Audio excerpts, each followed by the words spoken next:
Over his 2-decade-long career, Adam22 has built one of the largest YouTube network BMX brand and has probably interviewed your favorite rapper. There was a time when he was loved, but today, most hate him. The fans call him a culture vulture, allegations by multiple women have surfaced, and almost everyone with him in the beginning has disappeared.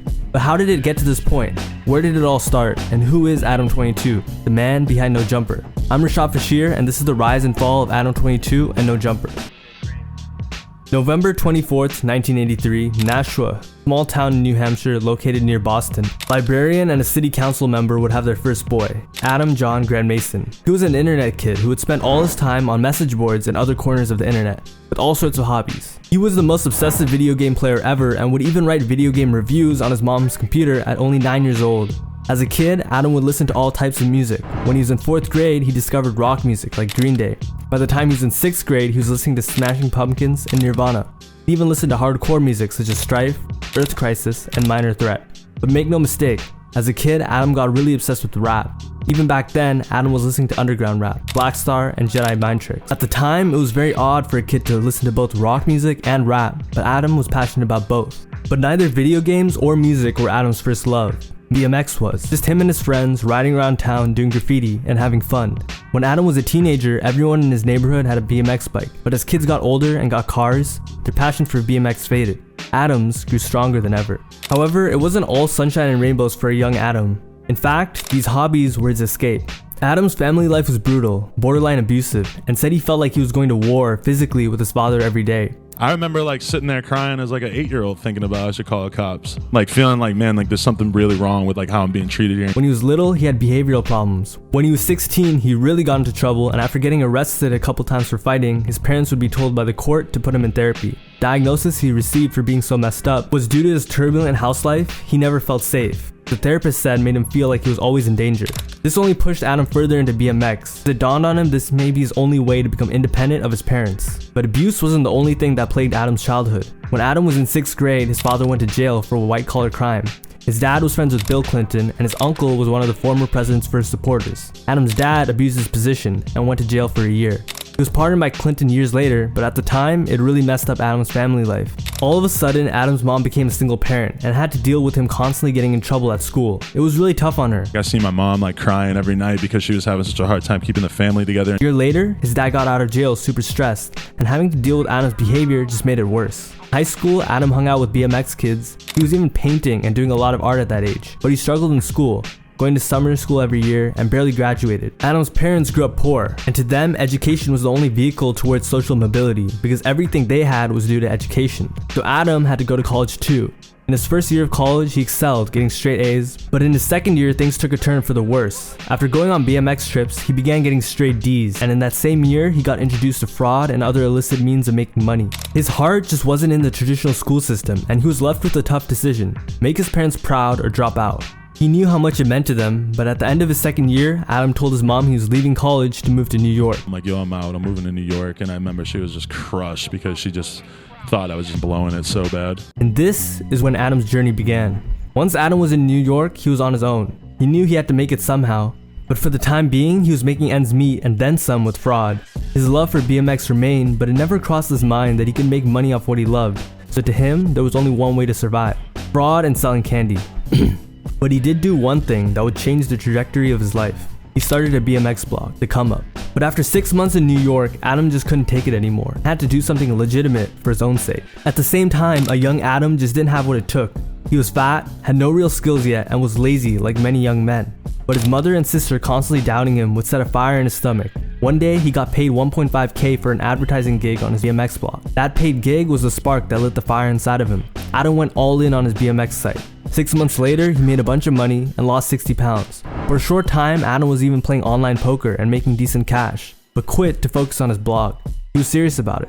He'd go on to start a BMX brand, On Some Shit. A brand Adam started after thinking it would be cool to create a bike brand that centered around having the bike seat filled with funny grass. As a brand owner, Adam used to live with a bunch of young BMX kids in a BMX house, sponsor them, buy them food, give them a place to stay, and grow their social media presence. In return, they'd promote his brand.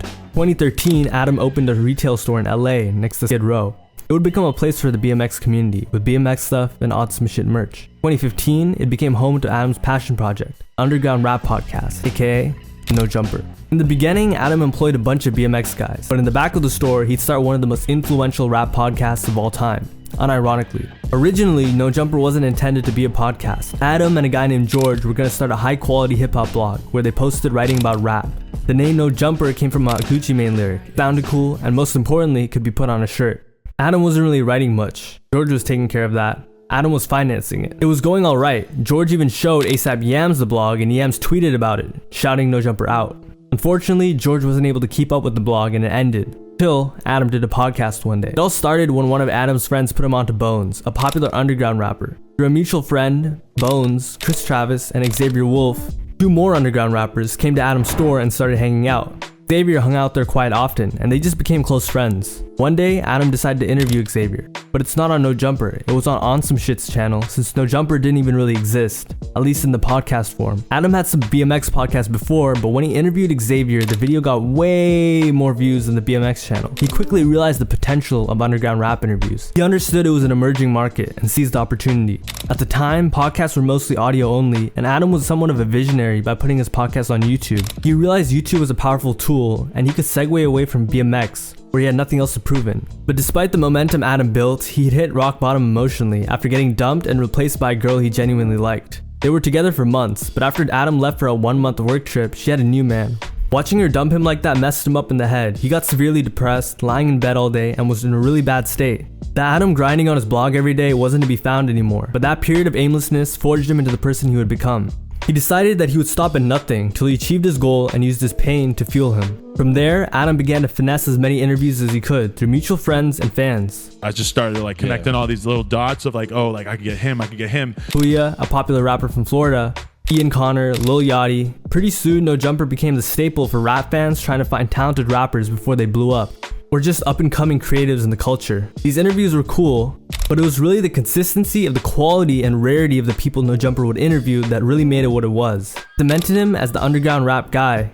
Name an underground rapper from that time period, Adam interviewed them, and even knew them. He went on a tear of interviews that really established No Jumper's core fanbase, and what it stood for at the time. At this early stage of No Jumper, Adam was really fulfilled. He reached the point that the 20-year-old him was yearning for so badly. Felt like he had accomplished what he set out to do, but he still had a long way to go. His eyes were set on the biggest project he'd ever work on, a media network. Adam's first big break came with the XXXTentacion interview, not when it dropped, but after X died. After doing hundreds of podcasts, Adam's hard work paid off. The interview is X's most personal and sits at 21 million views. Adam still regrets cutting it short, not realizing who X would become. X's relationship with Adam was quite deep. X really looked up to Adam, and Adam was even X's manager while he was in jail for a short period. Not by choice. X was just telling everyone, Adam22, that's my manager. In addition to X, Adam really supported a lot of SoundCloud rappers at the time. Lil Peep, Doo-Wop Kane, he went on tour with Lil Pump, was friends with Lil Xan, Lil Yachty, the list goes on.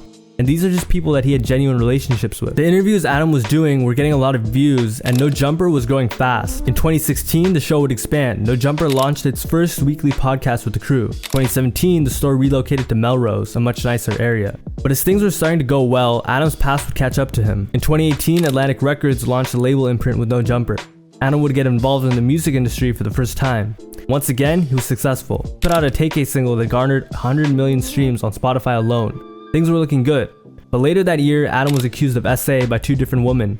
The next year, his contract wasn't renewed. Atlantic Records had dropped Adam due to the controversy. They had like journalists trying to get them to cut me off. It just ended up being more trouble than it was worth. But that was a minor setback, if one at all. No Jumper was fine, growing and changing rapidly. There were viral clips coming out every month. Boot Gang passed out on a stream, Fuzi2 went on a manic tirade, Trippie Redd poured water on Adam's head, Adam was the victim of an attempted robbery while live streaming. These clips were raking in millions of views, and No Jumper was thriving. It was around 2020 when No Jumper's content started to change, and it kind of hit me. It no longer really featured underground rap, or even mainstream rap. It had all types of content, ranging from drama to adult shows. This type of content started to alienate No Jumper's original core fanbase, including me.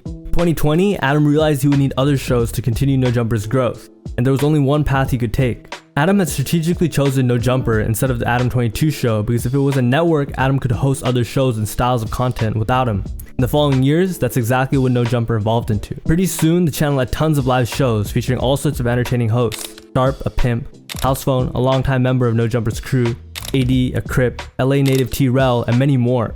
No Jumper's numbers would skyrocket. But what started off as a smart business decision, an obvious next step, would cause a lot of issues, the majority of which stemmed from Adam's allegations and his personality. To really understand what's happening with No Jumper right now, we have to go back to when Adam was young. Most of Adam's allegations are surrounding his relationships with women, and just like everything in his life, it's heavily tied to BMX. Adam was always hanging out with older BMX dudes, and they really messed up his perception of what a normal relationship looks like. Due to their adulterous behavior, they showed him that marriage didn't mean anything. Over the years, there have been multiple tweets he's made about women, which can be determined as jokes, depending on what you think. There was a certain blog post where Adam himself had written about a relationship he had with the girl he met when he was 23 and she was 6. He talks about meeting her on the internet and then even admits what he did may not have been legal, which is the most detail I'm willing to go because this is YouTube. It was largely ignored and pushed under the rug by fans of No Jumper, including myself, admittedly, until recently, when Adam had a figure named Perv Buster on his show, and ironically got busted on his own show. I'll be a hypocrite if I don't address the situation that happened with you. There is no situation with me. The one where you was messing with the 16-year-old girl? Adam was infuriated that Perv Busters got on his own platform and tried to expose him, and he went on to defend himself, after quickly shutting down the live stream. The article says I'm going on. 19 when I met her. She was 19 when you met her? Yeah. The article says it. But to the public and users on Twitter, the proof was in the pudding, and the accusations were enough for them. The next week was pretty chaotic for No Jumper. Following these dire accusations, 3 co-hosts of Adam's would leave the show. They all agreed Adam was a savvy businessman, an okay boss, but most importantly to them, a bad friend. One of the reasons Adam stopped doing illegal activities was there was a lack of control, and that seemed to be his downfall recently. He hasn't been able to admit when he's been wrong, and he hasn't been that solid guy that his employees thought he was. Housephone, who once thought of Adam as his big brother, quit as well. Even Lil Pump, who Adam went on tour with in 2016, called Adam from a hot tub and even challenged Adam to fight in the ring. While they were on tour, Pump was a minor, and Adam even admitted to being under the influence of Tic Tacs while driving through state lines. But what he did there wasn't evil. Furthermore, he was accused of providing substances to the members of the tour. Adam would even record videos of Lil Pump that, looking back, he shouldn't have. So that brings us to today, where Adam is hated by the community who once loved him, and the larger public. Adam's a culture vulture. The list goes on. He's engaged to Lena the Plug, a father, a multi-millionaire, and No Jumper has close to 5 million subscribers. What's in store for No Jumper and Adam22? No matter your opinion on him, the future is going to hold a lot of success. Because if you learned anything from this video, No Jumper and Adam22 were decades in the making, and won't come down so easily. From his first blog to come up, to the multi-million network he owns today. So should he be forgiven for what he did? I'll leave that up for you to decide. Part 2 of this video is on my commentary channel where I speak about the allegations more in depth, how I feel about No Jumper personally, including a pretty wild story about how I started listening to music on SoundCloud through No Jumper. Check it out if you're interested.